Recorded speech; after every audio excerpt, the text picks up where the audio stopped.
Today we honor the labor force, the working force of our country. I look out here and I see a lot of people that put in a lot of time in labor. People that over the years have been very, very dedicated. Some of them have worked long and hard.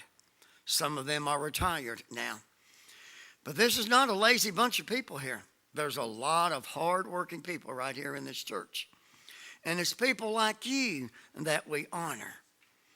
There's people that, and I'm not prepared to call them by name with the number of years, but you have been dedicated in your work where you've been for 30 and 40 plus years. It says a lot about you. It says a lot about your integrity. It says a lot about our work ethics. Now, special day sermons are not my favorites. I'll be honest with you. It's just a little harder for me sometimes to work up a special day event or a special day sermon. But today is one of those. I really haven't preached a Labor Day sermon in about 4 years on Labor Day weekend. So I'm hoping to do that today. Let's talk about Labor Day. Why do we have Labor Day? I mean, why do we have Labor Day? Why do we call it Labor Day? Most of you all will be off tomorrow. You won't be working. You won't be laboring, but yet you're calling it Labor Day. Not everybody will be like Matthew Weimer, who has to be in college class tomorrow, laboring in the classroom and textbooks on Labor Day. I just thought that was quite unusual. But we call it Labor Day. But if we can get out of it, we won't be laboring tomorrow. Have you ever received a happy Labor Day wish? Probably not. Have you ever gotten a Labor Day card? Don't even know that they make Labor Day cards. We don't decorate the house. We don't send out gifts for Labor Day. Labor Day is unique in itself. Now, to factory and office workers, it might be a day off.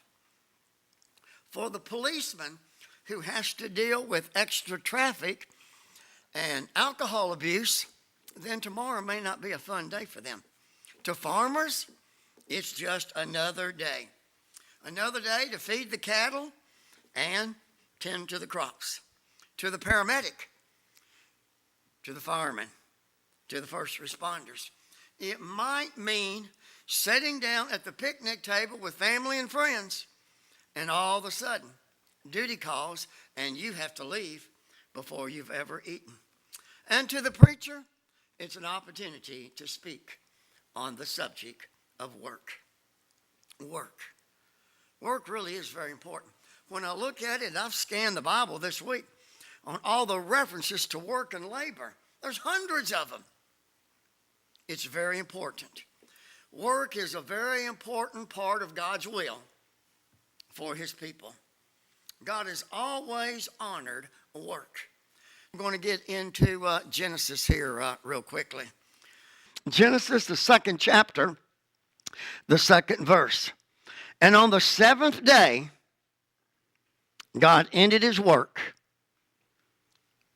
the work that he had done, and he rested on the 7th day from all of his work that he had done. So God himself was a worker, right?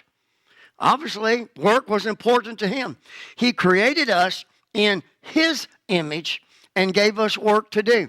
Genesis 2:15 says, Then the Lord God took a man and put him in the Garden of Eden to work it and keep it. So even from the very beginning, God gave men work to do. When Jesus came to earth, God himself honored work. You remember that his birth was first announced to whom? To working shepherds. Shepherds that were keeping their watch over their flock by night. Jesus himself is known as a carpenter. He worked with his hands in Joseph's carpenter shop.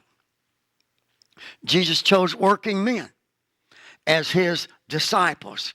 Peter, Andrew, James, John were fishermen. Matthew was a tax collector. Now, the Bible really does not tell us what Philip, Bartholomew, Thomas, Thaddeus, James, Judas, what they did for a living. But I think it's safe to say that they had jobs. Jesus called them from their labors to become what? To become fishers of men. And then when we get over into Luke, the 10th chapter, where there's the sending out of the 72, the 2 by 2, we're reminded. And remain in the same house, eating and drinking what they provide you. The laborer deserves his wages. Do not go from house to house. Now, if you read that in its entirety, what you're seeing here is that Jesus explained to them that they needed to earn their own keep. So, if work is so important, why is it that some people think that work is so bad? Work is a bad 4-letter word for a lot of people. Why? Why is work so difficult? Why is work so hard?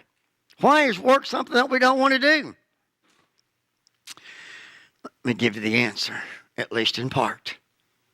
Because sin caused work to be unpleasant. Genesis, the 3rd chapter, 17 through 19. And to Adam he said, because you have listened to the voice of your wife and have eaten of the tree of which I commanded you, you shall not eat of it. Cursed is the ground because of you. In pain you shall eat of it all the days of your life. Thorns and thistles it shall bring forth to you, and you shall eat the plants of the field. By the sweat of your brow, as King James says, you shall eat bread till you return to the ground, for out of it you were taken, and you are dust, and to dust you shall return. So, Adam enjoyed tending the Garden of Eden until sin changed things. Work is one of those necessary evils. If you didn't have to work, would you work? If you didn't have to work, would you work? Oh, there's probably a wide variety of answers. Some would say, yes, I just have to work. That's just me. Others say, no, if I don't need to, I'm not going to, okay? If we didn't have to work, given the choice, would we work? I just feel like I have to be productive doing something. And not just doing something, but being productive in doing that. And I would hope that most of us feel that way. The idea seems to be getting more money for doing less work. Think about that when you think of the workforce. You want to get as much money as you can, but you want to be able to do that by achieving as little work as possible. And this leads to the idea that someone else may be doing the work for you. If we're not pulling our own load, then somebody else may be having to pull it for us. Now, there's some of you all that are employers. You've got people working for you. You've got people working under you. You know the responsibility that you have to your employees, and your employees hopefully understand the responsibility they have to you as an employer and giving you an honest day's work for honest wages. Now, in America, labor and management can be adversaries. See, labor wants the most money for the least amount of work, where management wants the most amount of work for the least amount of money. Right? Makes sense. But in doing so, that creates an adversarial relationship. Can I ask you a question? How many of you older folks had chores when you were growing up? You had chores in the house. Let's see your hand. Okay? In the 9 o'clock service this morning, it was about 98%, okay? And I think the other two were just too sleepy to raise their hands, okay?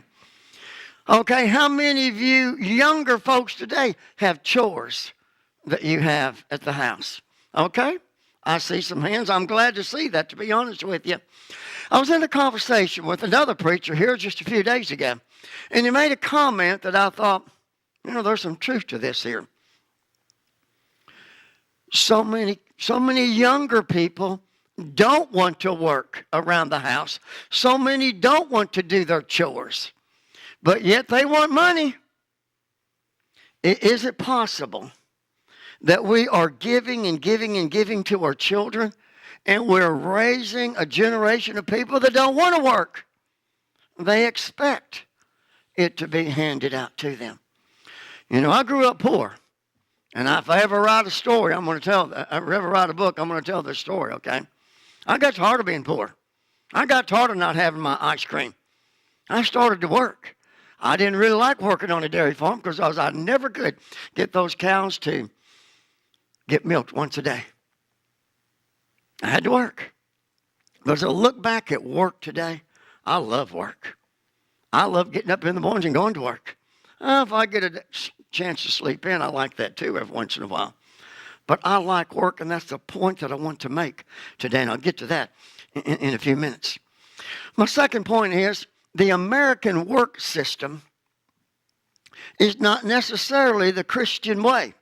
In the 6th chapter of Ephesians, and I don't have that up on the screen, but we find the bond servants and the master.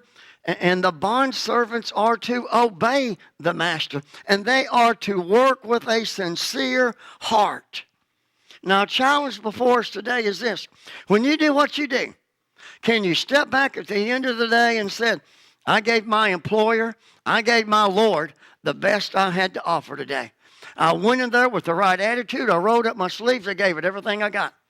See, if you can do that, and you can do that, and you can do that, and we can all do that, I think we can step back and see the fruits of our labor and see how God blesses us for those things.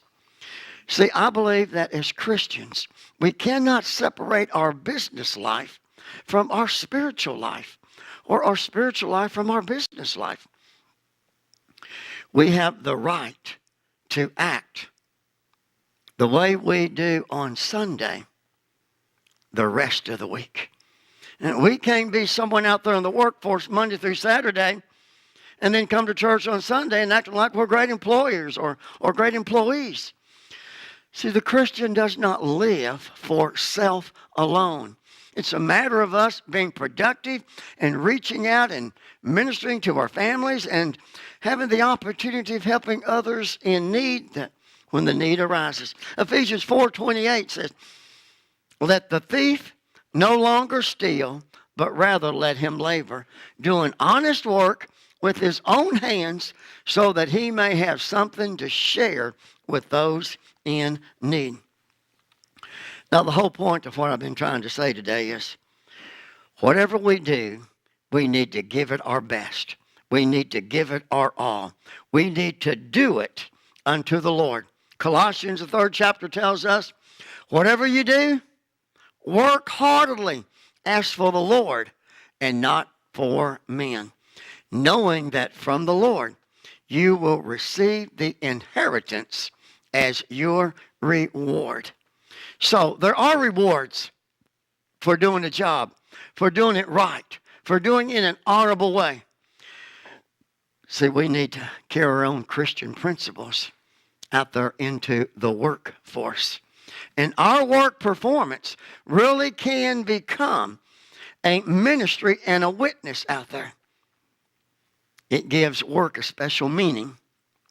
It gives work a sense of dignity when we give it all we've got. So we really can't claim to be Christians if our Christianity only works one day out of the week. They've got to sit out there in the workforce. They've got to sit out there in the marketplace. They've got to see that what we talk about on Sundays is what we live out the rest of the week. In closing, let me share a true story. The USS Astoria was the first U.S. cruiser ship to engage the Japanese during the Battle of Savo, I think I'm pronouncing that right, Islands in World War II. It was a night action that was fought on the night of August the 8th, 1942, and August the 9th of the same year. During that attack, this Astoria cruise ship, was badly damaged, and it sank shortly after noon on August the 9th. About 2 o'clock in the morning, a young Midwesterner singleman third class, Elgin Staples, was swept overboard by the blast of that explosion on that cruiser ship. He had both legs wounded by shrapnel, and he found himself in semi-shock. Now, Staples was able to keep afloat by a narrow life belt. Now, remember this, because this life belt is all about what this story is about. Around 6 p.m. that same morning, this signalman, third class, Elgin Staples, was rescued by a passing destroyer, and he was returned to the Astoria. However, the ship was sunk. He was not able to get on, so there he was left in the waters with that life belt. Close to noon, Navy seaman Elgin Staples was picked up again, this time by the USS President Jackson. He was one of 500 survivors of this battle. Now he was safely on board, and Staples is examining this life belt that he had been wearing, this life belt that had saved him from drowning and dying in the sea. Incidentally, that life belt was manufactured by Firestone Tire and Rubber Company, headquarters located in Akron, Ohio.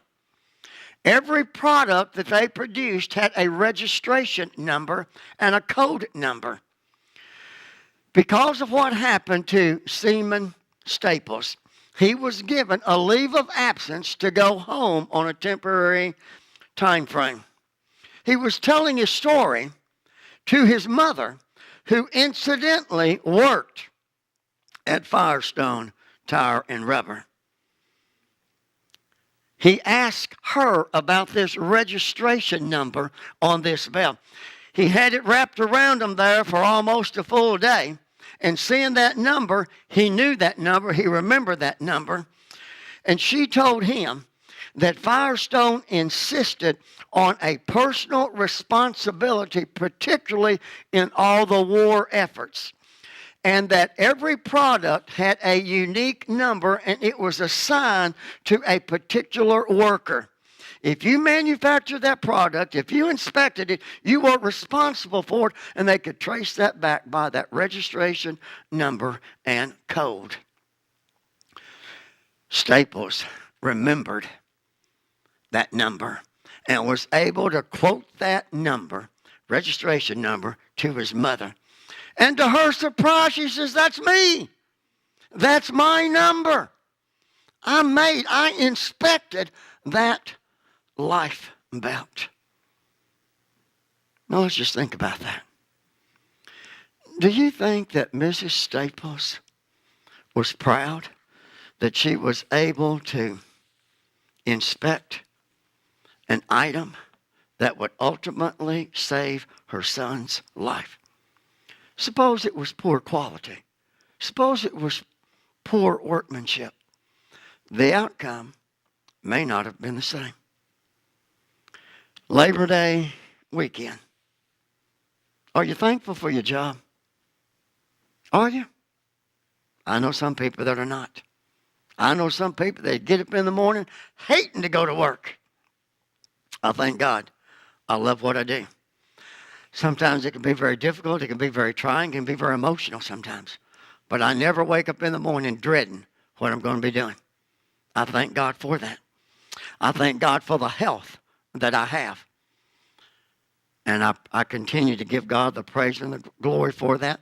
I don't act. I may look, but I don't feel and act any different than I did 40 years ago. Honestly. I thank God for that every day. I wake up thanking God for that. And one of the other prayers that I trust we all have is not just thanking God for our jobs, not just thanking God for our health to perform our jobs, but to do our jobs to the best of our abilities and capabilities, and doing it in a way that honors him. Let's pray.